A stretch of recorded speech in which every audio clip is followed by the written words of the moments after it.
Part 2. Principle 2. Smile. A simple way to make a good first impression.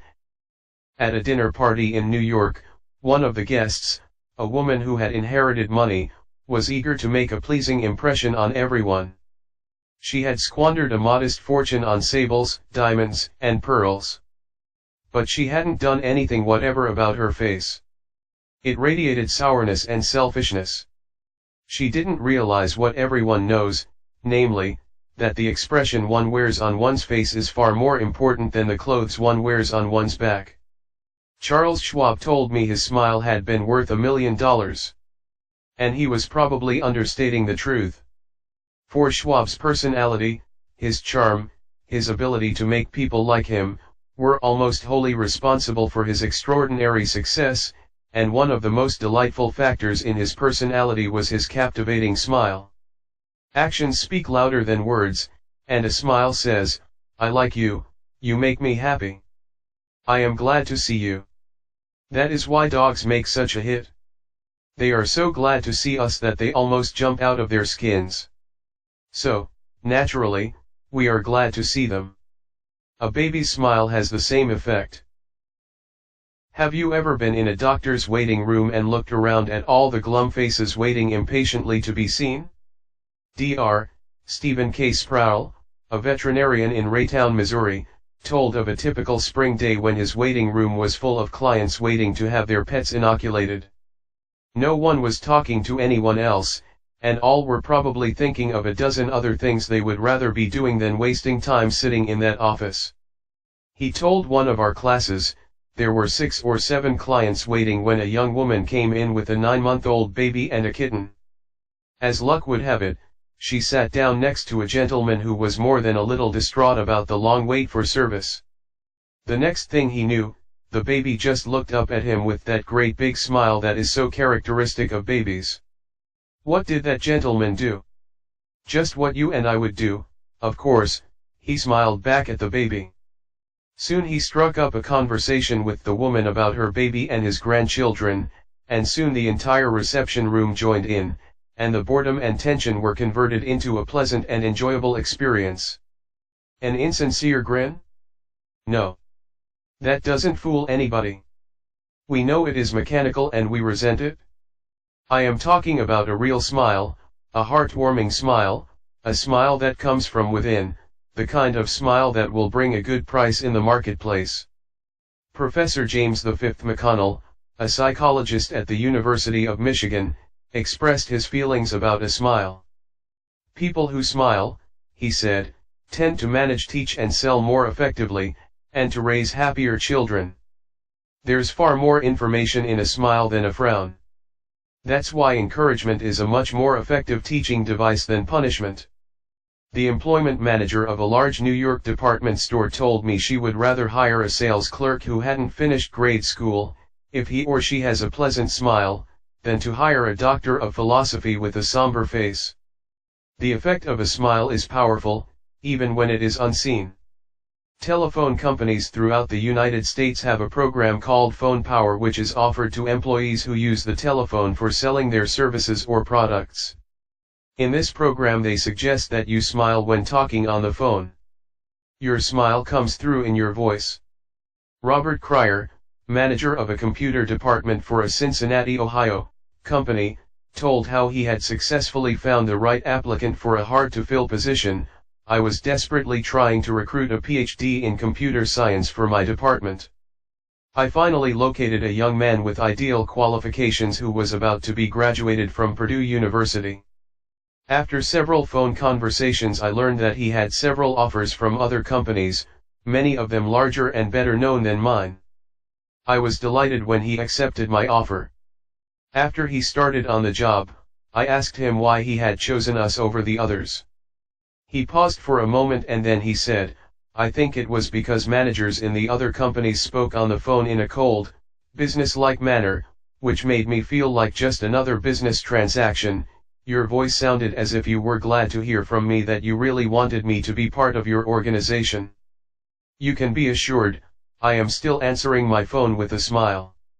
The chairman of the board of directors of one of the largest rubber companies in the United States told me that, according to his observations, people rarely succeed at anything unless they have fun doing it. This industrial leader doesn't put much faith in the old adage that hard work alone is the magic key that will unlock the door to our desires. I have known people, he said, who succeeded because they had a rip-roaring good time conducting their business. Later, I saw those people change as the fun became work. The business had grown dull, they lost all joy in it, and they failed. You must have a good time meeting people if you expect them to have a good time meeting you. I have asked thousands of business people to smile at someone every hour of the day for a week and then come to class and talk about the results. How did it work? Let's see. Here is a letter from William B. Steinhardt, a New York stockbroker. His case isn't isolated. In fact, it is typical of hundreds of cases. One have been married for over 18 years, wrote Mr. Steinhardt, and in all that time I seldom smiled at my wife or spoke 24 words to her from the time I got up until I was ready to leave for business. I was one of the worst grouches who ever walked down Broadway. When you asked me to make a talk about my experience with smiles, I thought I would try it for a week. So the next morning, while combing my hair, I looked at my glum mug in the mirror and said to myself, Bill, you are going to wipe the scowl off that sourpuss of yours today. You are going to smile. And you are going to begin right now. As I sat down to breakfast, I greeted my wife with a good morning, my dear, and smiled as I said it. You warned me that she might be surprised. Well, you underestimated her reaction. She was bewildered. She was shocked. I told her that in the future she could expect this as a regular occurrence, and I kept it up every morning. This changed attitude of mine brought more happiness into our home in the 2 months since I started than there was during the last year. As I leave for my office, I greet the elevator operator in the apartment house with a good morning and a smile. I greet the doorman with a smile. I smile at the cashier in the subway booth when I ask for change. As I stand on the floor of the stock exchange, I smile at people who until recently never saw me smile. I soon found that everybody was smiling back at me. I treat those who come to me with complaints or grievances in a cheerful manner. I smile as I listen to them and I find that adjustments are accomplished much easier. I find that smiles are bringing me dollars, many dollars every day. I share my office with another broker. One of his clerks is a likable young chap, and I was so elated about the results I was getting that I told him recently about my new philosophy of human relations. He then confessed that when I first came to share my office with his firm he thought me a terrible grouch, and only recently changed his mind. He said I was really human when I smiled. I have also eliminated criticism from my system. I give appreciation and praise now instead of condemnation. I have stopped talking about what I want. I am now trying to see the other person's viewpoint. And these things have literally revolutionized my life. I am a totally different man, a happier man, a richer man, richer in friendships and happiness, the only things that matter much after all. You don't feel like smiling? Then what? 2 things. First, force yourself to smile. If you are alone, force yourself to whistle or hum a tune or sing. Act as if you were already happy, and that will tend to make you happy. Here is the way the psychologist and philosopher William James put it: action seems to follow feeling, but really action and feeling go together, and by regulating the action, which is under the more direct control of the will, we can indirectly regulate the feeling, which is not. Thus the sovereign voluntary path to cheerfulness, if our cheerfulness be lost, is to sit up cheerfully and to act and speak as if cheerfulness were already there. Everybody in the world is seeking happiness, and there is one sure way to find it. That is by controlling your thoughts. Happiness doesn't depend on outward conditions. It depends on inner conditions. It isn't what you have or who you are or where you are or what you are doing that makes you happy or unhappy. It is what you think about it. For example, 2 people may be in the same place, doing the same thing, both may have about an equal amount of money and prestige, and yet one may be miserable and the other happy. Why? Because of a different mental attitude. I have seen just as many happy faces among the poor peasants toiling with their primitive tools in the devastating heat of the tropics as I have seen in air-conditioned offices in New York, Chicago, or Los Angeles. There is nothing either good or bad, said Shakespeare, but thinking makes it so. Abe Lincoln once remarked that most folks are about as happy as they make up their minds to be. He was right. I saw a vivid illustration of that truth as I was walking up the stairs of the Long Island Railroad station in New York. Directly in front of me 30 or 40 crippled boys on canes and crutches were struggling up the stairs. One boy had to be carried up. I was astonished at their laughter and gaiety. I spoke about it to one of the men in charge of the boys. "Oh, yes," he said, "when a boy realizes that he is going to be a cripple for life, he is shocked at first, but after he gets over the shock, he usually resigns himself to his fate and then becomes as happy as normal boys."